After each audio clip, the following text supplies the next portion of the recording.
Hello students, myself Neelam Agarwal. Today I am going to teach you question number 3 of exercise 1.6.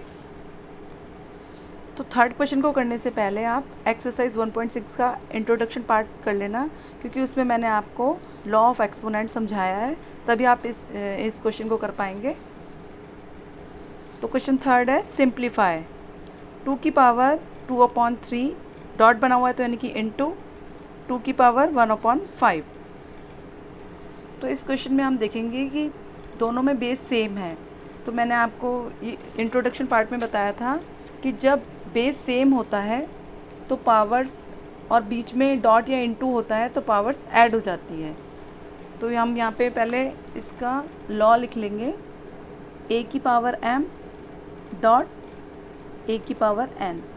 जब भी base same होता है तो यहाँ पर बेस तो कॉमन निकल जाता है a, और जो पावर्स होती है वो ऐड हो जाती है, तो हो जाएगा m प्लस n। अब हम यहाँ भी लिख सकते हैं, ये देखिए दोनों में बेस सेम है तो हमने 2 लिख दिया यहाँ पे कॉमन।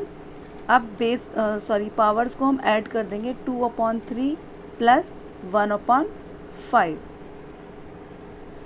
तो यहाँ आ जाएगा 2 का 2। अब 3 और 5 का हम एलसीएम लेंगे, तो एलसीएम होता है 15, तो यहाँ लिख देंगे 15। अब 3 5 ज़ा 15 और 5 2 ज़ा 10 प्लस 5 3 ज़ा 15, 3 1 ज़ा 3। तो यहाँ हमारा आ जाएगा 2 और 10 और 3 हो गया 13/50। तो ये हमारा आंसर हो गया। इसमें कुछ नहीं किया हमने, सबसे पहले देखा दोनों बेस सेम है, तो जब भी बेस सेम होते हैं और मल्टीप्लाई होता है, डॉट या मल्टीप्लाई एक ही चीज़ है, तो हम पावर्स को उनमें ऐड कर देते हैं।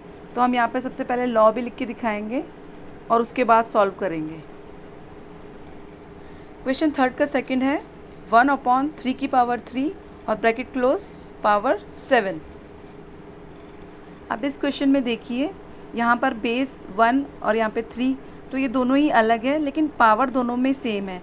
तो मैंने आपको इसके लॉ में बताया था कि जब भी दोनों के बेस अलग अलग होते हैं, जैसे a/b अलग अलग बेस है पर पावर दोनों पे एक ही लगी हुई होती है, तो इसको हम लिख सकते हैं a की पावर m अपॉन b की पावर m। तो यहाँ पर हम यही लॉ लगाएंगे, तो हम यहाँ पर पहले लॉ लिख लेंगे, a/b की पावर m, ये हमने इस तरीके से लिख दिया। तो यहाँ पर हम दोनों में पावर लगा देंगे, a की पावर m अपॉन b की पावर m। तो अब हम यहाँ ऊपर वाले डिजिट में भी 7 पावर लगा देंगे, तो 1 की पावर 7, और नीचे वाले डिजिट में भी हम, अब देखो यहाँ पे पहले से 3 पावर लगी हुई है, तो 3 × और 7 हो जाएगी ये। यहाँ पहले जिसमें पावर पहले से लगी हुई होती है तो वो लिखकर हम इंटू, क्योंकि 7 तो हमें लगाना ही है, तो इंटू 7 कर देंगे। अब 1 को 7 से करेंगे, मतलब 1 को बार बार 1 से इंटू करेंगे 7 बार, तो 1 ही आएगा, तो हम यहाँ पे 1 लिख सकते हैं। और यहाँ पर 3, अब यहाँ पे 3 × 7 है, तो 3 7 ज़ा 21। तो ये क्वेश्चन सॉल्व हो गया, यहाँ लिख देंगे आंसर। अब थर्ड क्वेश्चन है 11 की पावर 1/2 अपॉन 11 की पावर 1/4। अब इस क्वेश्चन में देखिए दोनों में बेस सेम है, यहाँ भी 11 है और यहाँ भी 11 है, और ये डिवीज़न है। तो मैंने आपको पहले लॉस जब समझाए थे तो बताया था, जब भी बेस सेम होता है और डिवीज़न होता है तो पावर्स माइनस हो जाती है, जैसे कि a की पावर m अपॉन a की पावर n। तो हम इसको बेस को कॉमन ले लेंगे, a दोनों में a, क्योंकि दोनों में है a, तो यहाँ a लिख देंगे और पावर्स माइनस हो जाएगी, तो m माइनस n। तो पहले हम यहाँ लॉ लिख देंगे, a की पावर m अपॉन a की power n is equals to a की पावर m माइनस n। तो अब यहाँ हम लिख सकते हैं, अब देखिए दोनों सेम है बेस, तो यहाँ हम एक बार लिख देंगे 11, और ये पावर हम माइनस कर देंगे 1/2 माइनस 1/4 इज इक्वल्स टू ये 11। 2 और 4 का हम एलसीएम लेंगे तो 4 ही आएगा, 2 2 ज़ा 4 माइनस 4 1 ज़ा 4, तो यहाँ आ जाएगा 11, 2 में से 1 गया तो 1, 1/4। तो ये हो गया हमारा आंसर। फोर्थ है हमारा 7 की पावर 1/2 डॉट यानी मल्टीप्लाई 8 की पावर 1/2। अब यहाँ देखिए बेस तो अलग अलग है लेकिन पावर सेम है। तो मैंने आपको पहले बताया था जैसे कि जब यहाँ पर बेस सेम होते हैं, सॉरी बेस अलग अलग होते हैं, पावर सेम होती है। जैसे कि बेस यहाँ पर ए है, यहाँ पर बी है और पावर सेम है दोनों में, तो ये बेस तो हम एज इट इज़ लिख देते हैं ए इंटू बी और पावर्स को हम ब्रैकेट बनाकर ऊपर लिख देते हैं।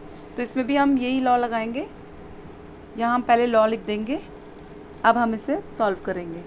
तो हम सबसे पहले बेस को एज इट इज़ लिख देंगे 7 इंटू 8 और ब्रैकेट बनाकर हम पावर को एक बार लिख देंगे। अब हम सॉल्व कर सकते हैं, 7 8 जा 56 और ये पावर हमने यहाँ लिख दी। ये हमारा हो गया आंसर। इस तरह से हमारा क्वेश्चन नंबर 3 भी कंप्लीट हो गया है। तो आज हमने चैप्टर नंबर 1 नंबर सिस्टम पूरा कंप्लीट कर लिया है। तो नेक्स्ट वीडियो में हम नेक्स्ट चैप्टर स्टार्ट करेंगे पॉलिनोमियल्स। अगर इन वीडियो से आपको समझ में आ रहा है तो आप इन्हें अच्छे से देखिए, और अगर आपको कुछ लगता है कि आपको समझ में नहीं आ रहा है तो आप कमेंट सेक्शन में पूछ भी सकते हैं। पर आप ज़्यादा से ज़्यादा क्वेश्चंस की प्रैक्टिस कीजिए और टाइम लिमिट भी देख लीजिए कि टाइम लिमिट में हमें करना चाहिए। हमें धीरे धीरे नहीं, मैथ्स को फास्ट करना चाहिए, क्योंकि एग्ज़ाम में टाइम लिमिट होती है। तो मैथ्स को एकदम कंसेप्ट क्लियर करके फिर कीजिए, तभी आप मैथ्स अच्छे से कर पाएंगे। तो मिलते हैं नेक्स्ट वीडियो में। Thank you.